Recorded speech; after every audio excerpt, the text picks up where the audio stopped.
Ladies and gentlemen, please welcome Major General Garrett Yee, the Assistant to the Director and Senior Procurement Executive.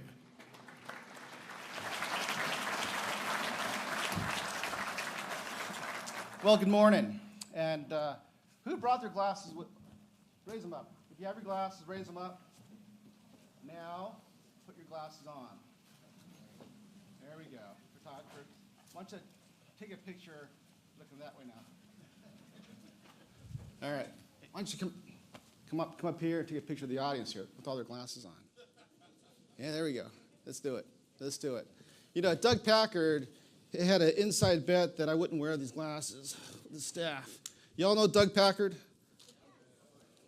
He's this good-looking guy on this magazine. Stand up, Doug. Let's give Doug a hand.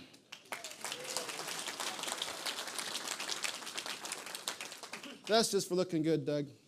You know, before I get started, I brought my, this bag come from commissary. I have just one thing to say, all right? World champions. Hey? All right. My wife went to the parade on Saturday. It was a zoo. It was a madhouse, but she made it. Anyway, good morning. My name is Major General Garrett Yee. I'm the Assistant to the Director. And as Doug Packard will also say, in my most prized role, I'm also the Senior Procurement Executive. And so glad to be here today for our first forecast industry, my very first time as well. I want to talk to you about three things today. The connection to the warfighter, a little bit of the FY19 obligations in review, and what are we doing in 2020, right? And our theme, you know, FY 2020 vision, in 3D, right? The 3D glasses, DISA, partnerships with our mission partners and industry. I like to show that video because not only is it kind of showing off what DISA does in a way, but really it's about the connection to the warfighter. And if you look at the capabilities that are actually being delivered, they're all commercial capabilities. Now, DISA is like the master integrator of all this IT capability, but all that capability is because of our collaboration with industry, which is why it's so important that we do these days, like the forecast to industry. This past Tuesday, I had the honor of attending a private reception for Master Sergeant Matthew Williams. Anyone know who Master Sergeant Matthew Williams? Go ahead, shout it out. Who was it? Dina? There you go. You were speechless, Dina. Yes, the most recent Medal of Honor winner for heroic actions in combat in Afghanistan in 2008. He actually was approved to get that Medal of Honor a while back, but he had held off as long as he could so he could just stay a team sergeant on a special forces team. But I'll tell you what a humbling experience it was for me to be there in that small reception. Of the 12 team members that he was a part of, 6 Silver Stars and 2 Medal of Honor recipients out of that small team. I was talking to one of his former teammates who is now in the Navy, actually, and he had 3, Purple Hearts on his uniform. Just a tremendous statement to the dedication and duty that these warfighters have. And our obligation here is to ensure that we have that connection with the warfighter. Next slide. There we go. So, as you can see, we've kind of organized into, who knows what these 3 things are? Lethality, partnerships, and reform. Who knows what did this come from? Did I hear the National Defense Strategy? That's what I think I heard, yes. National Defense Strategy. So what we do, collectively, all of us, we funnel all our efforts through one of those 3 areas to ensure we have lethality, partnerships, and reform to ensure that the warfighter has what they need to accomplish the mission. And I've used a couple of examples here. Lethality, transport, cyber operations, mobility, things that we know that will enable our force to be more lethal. Partnerships, whether it's Spectrum or foreign military sales, to ensure they have interoperability with our coalition partners. And then reform. Admiral Norton touched on that already with the 4th Estate optimization efforts underway. They are underway. And in August, this past August 15th, the DepSecDev signed a memo making that official. Okay. Now, maybe to hit the point home a little bit more closer, this past week we had an internal DISA function where Chief Anthony, got us a great example of tying all this capability together in a vignette. So, in this example, this is an event that happened on 30 September, just over a month ago. In response to an al-Shabaab attack in self-defense, U.S. AFRICOM conducted 2 airstrikes and used small arms fire targeting al-Shabaab terrorists. We assessed there were 10 terrorists killed and a vehicle destroyed, right? We hear about this in the news all the time. This is not an uncommon thing to hear about. In fact, it probably didn't make the big news because it kind of happens, unfortunately, on a regular basis. So what of that little counterattack? The initial communications from the on-site commander at U.S. AFRICOM went out over a DISA-leased commercial microwave circuit. Special Operations Forces conducted their response on a DISA-leased O3B commercial satellite terminal, which is now under the Air Force. The AFRICOM Joint Operations Center notified the combatant commander of his DISA provision, DoD Mobility Classified Capability Secret, DMUC, device, which is, the secret smartphone. The command commander reported immediately to the Joint Operations Center, where he received an operations intelligence briefing delivered on a DISA-provided Defense Collaboration Services, proceeded to conduct the command and control operations over DISA-provided Global Command and Control Systems Joint, GEECS-J. By this time, Armed Remotely Piloted Aircraft, RPA, arrived on the scene and full motion video, FMV, feeds were immediately shared on a DISA-provided Stingray terminal, which is a tactical satellite terminal, to the DISA-provided Unified Video Dissemination System, UVDS, which instantly distributed the FMV to the on-site commander and the combatant commander.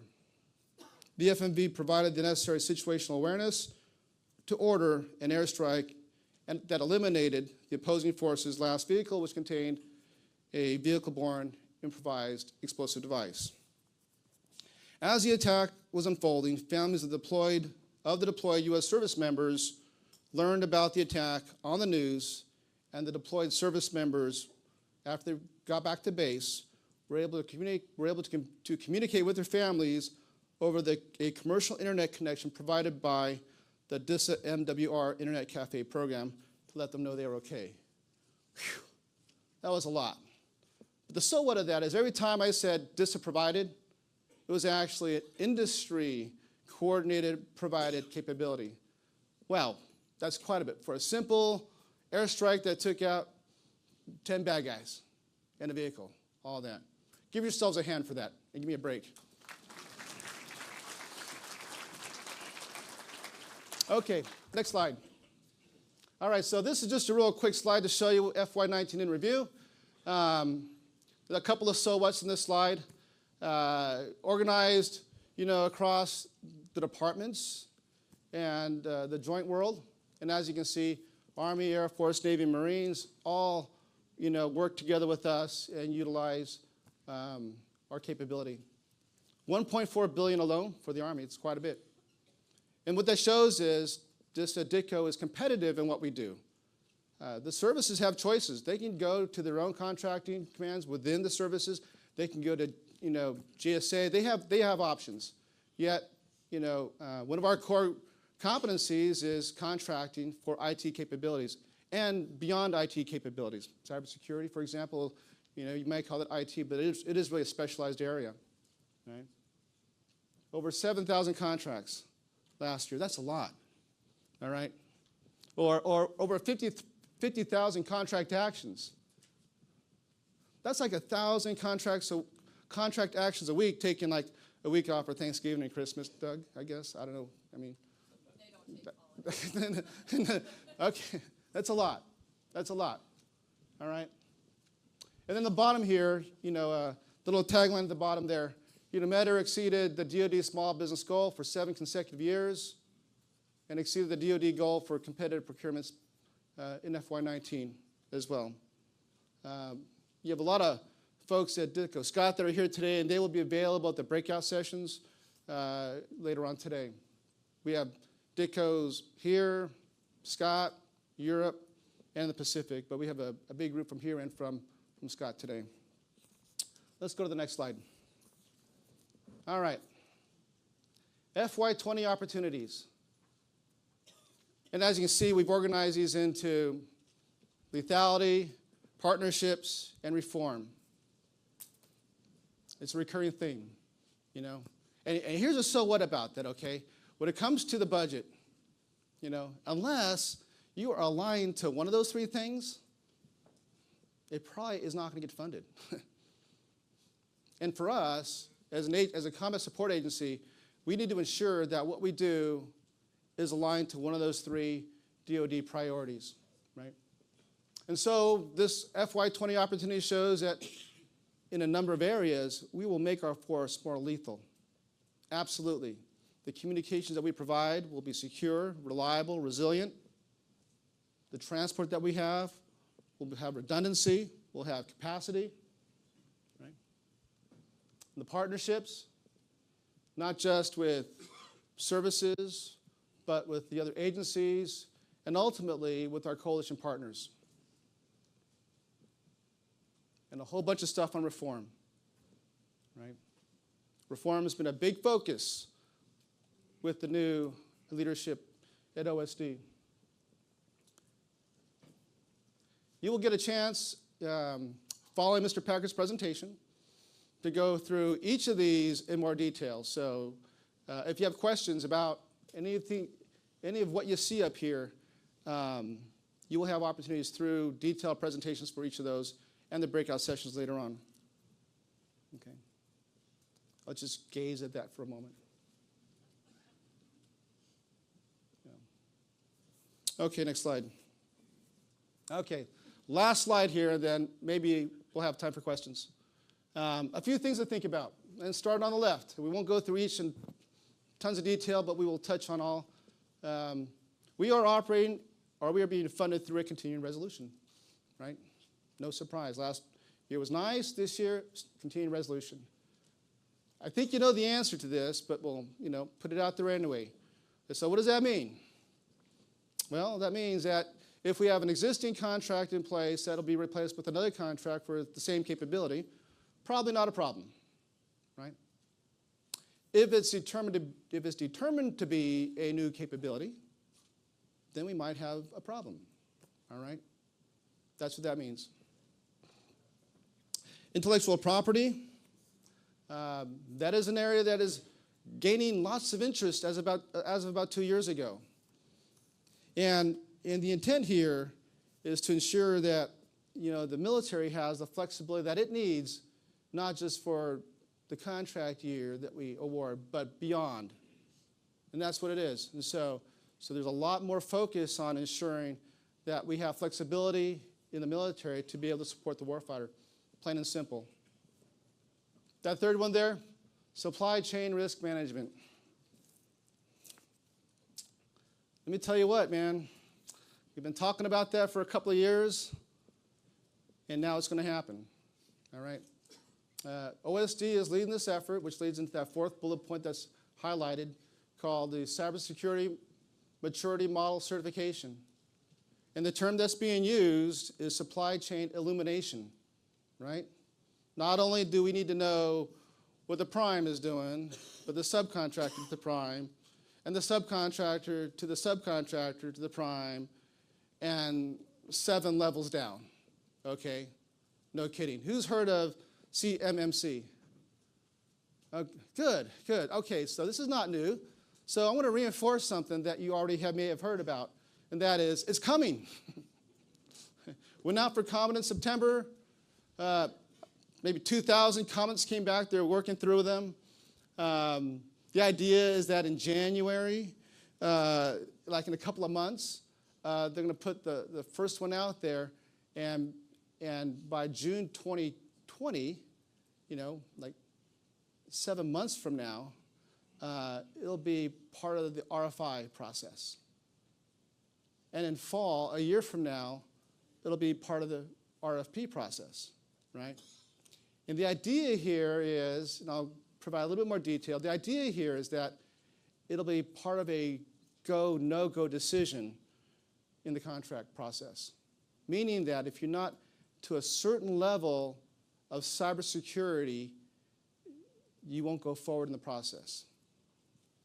Now, big picture, or pull it up a bit, they're proposing 5 levels. Level 1 is the basic. Level 5 is the advanced, right? That's like state of the art. Not all contracting actions will require state of the art. Some might require level 3, and some may require level 1 or 2, right? That's the idea. And the idea is that it has to be affordable for small business, and it has to be achievable to execute this. And so, very aggressive timeline to do this in 1 year from now, to have it as part of the RFP process. But make no mistake, OSD is driving hard. We will all be impacted by this in one way or another. All right. They'll work through those 2,000 comments. What they have so far is there's like 18 areas of cybersecurity that they'll be looking at to come up with what your level of 1, 2, 3, 4, 5 might be, right? The premise here is,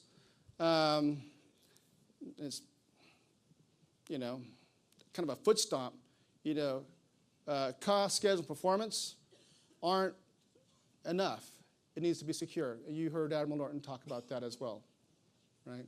If it's not secure, it's not helpful to us.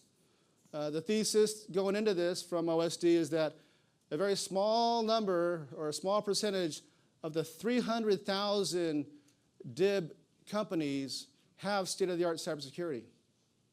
And maybe your companies are doing pretty good. But there's 300,000 companies out there doing business with the government. And the majority of them are at the lower end of that 1 through 5 scale, if you were to judge them today, is the thesis by OSD. All right. Might be asking why? Why now? We've been talking about it for a few years. Why now? Well, we kind of make light of the fact that, you know, sometimes those foreign jets that are made look a lot like ours. That ain't no joke, all right? That ain't no joke. And that's why now, all right? So cybersecurity maturity model certification, it's real, it's happening. It feels like it's moving fast. So there it is. All right. Partnerships. Yeah, I'll just say this. Just understand the impact to the warfighter in any action that we do, all right? Enough said, all right? Doug Packard is going to talk to you about oral proposals. It's something that's not new. It's something that was around a while back. I'll let Doug talk about that. A different way of doing business. Part of, hey, the reform inside DISA, right? We talked about cybersecurity. In real estate, it's location, location, location. At DISA, security, security, security. All right? Everything we do. All right? And I have time for a short story. Anyone read Rich Dad, Poor Dad? Years ago. It's a financial book, right? And the idea here is, if someone gave you a car, did they give you an asset or a liability? I heard liability. Right. That's right. I heard liability. Right. If someone gave me some capability for the network, maybe that is nice to have, you know. Is that an asset or a liability? Or should I say, is it a capability or a vulnerability? Right? Same thing. Right? So I'll say this, when it comes to the requirements process, and you talk to our users, which is important, super important, we're doing better today than ever before. Just because a user says, I'd like to have it, doesn't necessarily mean it's necessary to have. Because everything we add will require some sort of, on top of that, a cybersecurity piece that goes along with that, right? So if you didn't need something, you didn't need that Bluetooth-enabled device that connects to something else, then maybe you've just eliminated a vulnerability before you even started, right? So when we say build cybersecurity into the capability, building in sometimes means leaving stuff out so that it doesn't create a vulnerability, if not needed, right? And this last one here, and this is the one I'm delivering on behalf of Tony Montemarano, who would love to be with you today, but he couldn't. And that is, hey, and back to what Admiral Norton said, when you say you can do something, make sure it's fully informed with what we really can deliver. No kidding, all right? It's not just the small things. And I do realize that there's sometimes there's this thing between folks that do business development and the engineers that have to deliver that capability. And the message, to me is, hey, the two need to talk. The business developers need to be in sync with those that deliver capability so that when you deliver a proposal, it's realistic, it's achievable, and it will really help our warfighter, all right? And then finally, I have a thank you thing that I'm going to go through here. Last month, who attended AUSA? Got a few hands up there. Who attended the Marshall dinner? Raise your hand. One in the back, and Dina. Okay, that's two, good. Former chairman of the Joint Chiefs of Staff, Martin Dempsey, was honored at that dinner. And in his remarks, he noted that President Eisenhower, before he left office in 1961, shared a concern about the relationship with the military and the industrial complex. Back then in the 60s, was that military-industrial complex. That was big talk. I wasn't really around to hear about it at the time, but the idea was that if we're not careful, bad things could happen with government and military leaders working too closely together. General Dempsey shared a similar concern about that relationship with the military and industry, but it was the opposite. He felt that we were growing apart. And what he meant by that was, on one hand, we say, hey, we need to engage. We want to talk with you. We want to hear what you have to say. And yet, on the other hand, we create a lot of rules that make it very difficult for us to engage, right? I know Ed's sitting in the front row here. I said, Ed, I'm glad to have a front row seater here. He said, yeah, it's better because I get the information first,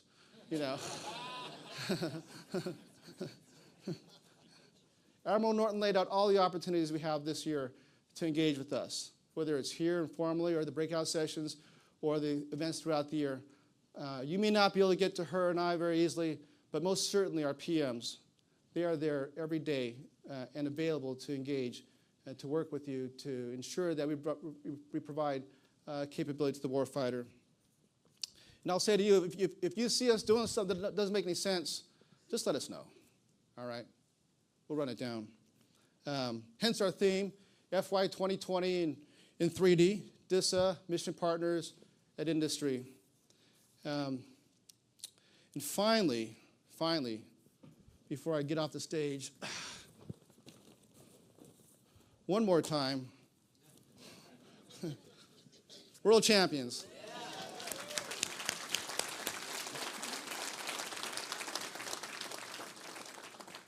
Okay, do I have time for a question or two? Yes, sir, you do.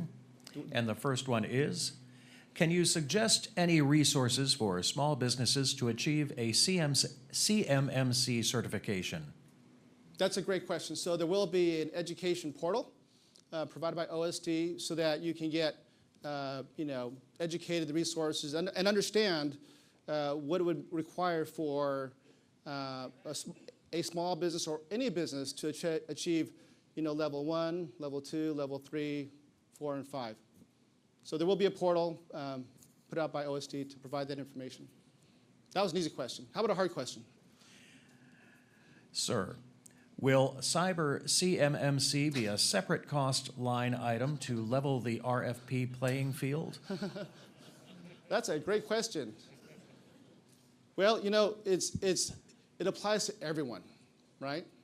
So by default, it's the same rule regardless of size of business. So if you're a big business or a small business, you still have to comply with whatever the appropriate level is for that contract. So if that contract says you need to be level 3 certified, which probably will include something like multi-factor authentication for your supply chain, then all will have to comply with that.